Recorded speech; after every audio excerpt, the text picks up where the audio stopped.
ciclo de oração, que andam com a Bíblia na mão, pregando a palavra e guardando no seu coração, com os seus joelhos dobrados ao chão. São elas, mulheres de oração. São elas, mulheres de oração.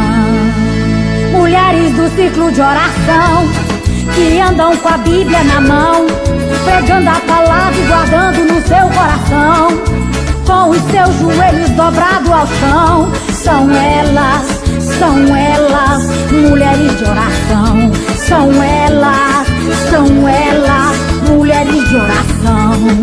E quando ela ora, ela adora, ela pula, ela chora, ela canta, ela fala, ela ordena, ela vence a batalha. E o que vinha valente para, e o céu estremece, e o inferno obedece, e o Todo-Poderoso se levanta do trono e ordena aos seus anjos pra descer com a vitória nas mãos e entrega pras mulheres do ciclo de oração. E o Todo-Poderoso se levanta do trono e ordena aos seus anjos pra descer com a vitória nas mãos e entrega pras mulheres do ciclo de oração. Aonde tem uma mulher pra receber sua vitória, e vem descendo direto do trono do dono da glória. Tem uma aqui, tem uma ali, tem outra lá. Ergue as suas mãos e comece a cantar. Jeová vai mandar tua vitória, comece a adorar e receba agora.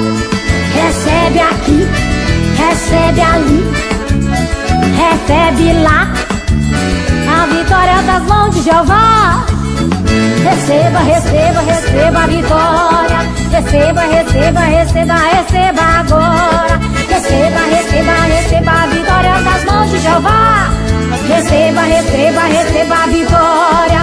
Receba, receba, receba agora.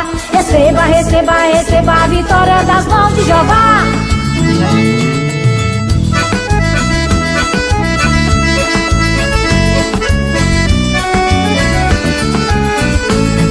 E quando ela ora, ela adora, ela pula, ela chora, ela canta, ela fala, ela ordena, ela vence a batalha.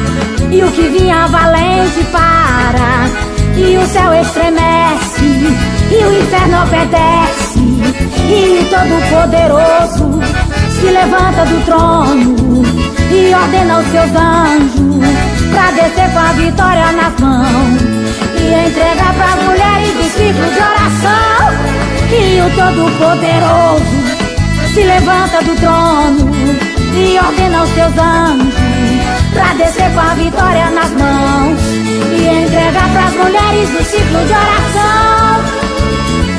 E entrega pras mulheres do ciclo de oração.